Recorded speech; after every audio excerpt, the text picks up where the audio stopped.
Assalamualaikum warahmatullahi wabarakatuh. Selamat siang, salam sejahtera untuk kita semua.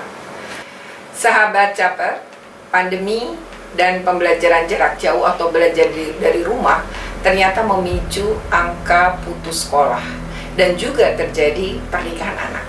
Isu ini akan kita bahas dan jangan lupa di subscribe.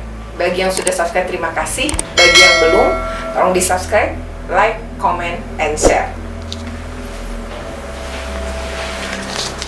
Kita sudah memasuki pandemi selama hampir 1 tahun, terhitung dari kasus pertama pada Februari 2020. Dan kebijakan belajar dari rumah atau juga kita biasa menyebut dengan PJJ atau pembelajaran jarak jauh, ternyata selama lebih dari hampir 1 tahun ini sudah menimbulkan angka putus sekolah. Jadi ini memang memicu putus sekolah karena beberapa sebab. Pertama, karena kondisi ekonomi tentunya. Karena pandemi, banyak orang tua yang di PHK, kemudian sekolah-sekolah di mana mereka mungkin tidak kesulitan mengakses kartu Indonesia Pintar atau KIP, mungkin juga tidak mendapat KKJP, atau memang sekolah di sekolah swasta yang kemudian harus bayar pada akhirnya ini membuat para orang tua kesulitan membayar SPP. Itu juga memicu anak putus sekolah. Yang berikutnya lagi adalah nggak punya alat daring. Mulai dari nggak punya handphone yang bisa melakukan pembelajaran daring, bisa mengakses, istilahnya orang nyebutnya mungkin telepon pintar ya, telepon pintar ini tidak dimiliki. Lalu yang punya nggak kuat beli kuota gitu ya, kuota internet, dan juga bisa saja karena blank spot. Akhirnya anak berbulan-bulan nggak belajar. Karena berbulan-bulan nggak belajar, mereka kemudian merasa ya udah akhirnya nggak sekolah. Lalu kemudian yang memutuskan bekerja ada, dan yang memutuskan untuk menikah juga ada. Menikah pun ada anak laki-laki dan juga anak-anak perempuan.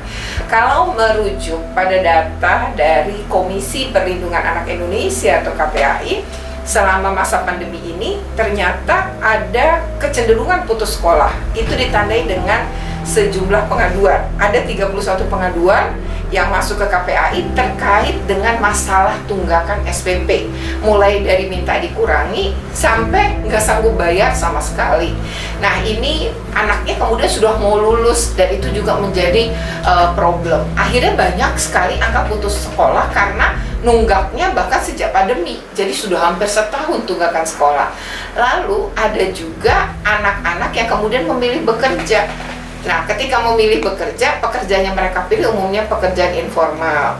Nah, pekerjaan informal itu seperti tukang parkir, ya misalnya, kemudian ada juga yang kerja di tempat sablon, tapi ada juga yang bekerja di tempat-tempat seperti ya menjadi asisten rumah tangga atau menjadi pekerjaan lain yang sebenarnya niatnya adalah membantu ekonomi keluarga. Selain itu, perkawinan anak kalau dari pengawasan KPAI itu tercatat sepanjang pandemi ini dari pengawasan di 49 sekolah pada 21 kabupaten kota di 8 provinsi. Tetapi ini juga dari sekolah-sekolah yang tidak didatangi ya, maksudnya tidak didatangi secara langsung. Itu ternyata ada 119 perkawinan anak. Nah, bagaimana cara mengatasi ini? Tentu PR tersendiri bagi pemerintah daerah maupun pemerintah pusat. Untuk itu, sahabat Caper, kita akan mencoba mengusulkan beberapa yang mungkin bisa menjadi pertimbangan. Ya, pertama adalah pihak sekolah. Pihak sekolah, sekolah swasta, apalagi sekolah swastanya masih bisa melakukan perhitungan biaya operasional, ya untuk subsidi silang, mungkin ini bisa dibantu. Sehingga tetap bisa berlanjut sekolah. Yang kedua, memang untuk beberapa daerah ya yang punya budaya perkawinan anak tinggi, nah ini penting juga untuk diedukasi karena beberapa daerah di Indonesia memang tercatat memiliki angka perkawinan anak yang tinggi, dan ternyata ketika PJJ nggak bisa belajar karena nggak punya alat daring dan nggak bisa bayar sekolah, itu kemudian juga memicu perkawinan anak ini menjadi meningkat. Nah, perkawinan anak ini tentu membahayakan anak-anak itu sendiri. Jadi memang harus ada upaya secara sistematis bagi pemerintah untuk mengatasi hal ini, mencegah agar anak-anak Indonesia ke depannya tetap bisa sekolah, tetap mendapatkan hak pendidikan sebagaimana amanat konstitusi, meskipun pandemi tidak tahu kapan akan berakhir.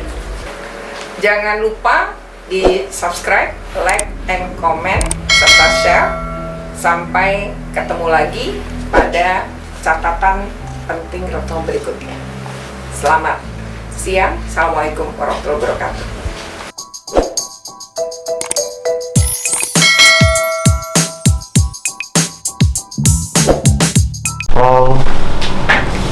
Roll 3, 2, 1, in action. Assalamualaikum warahmatullahi wabarakatuh.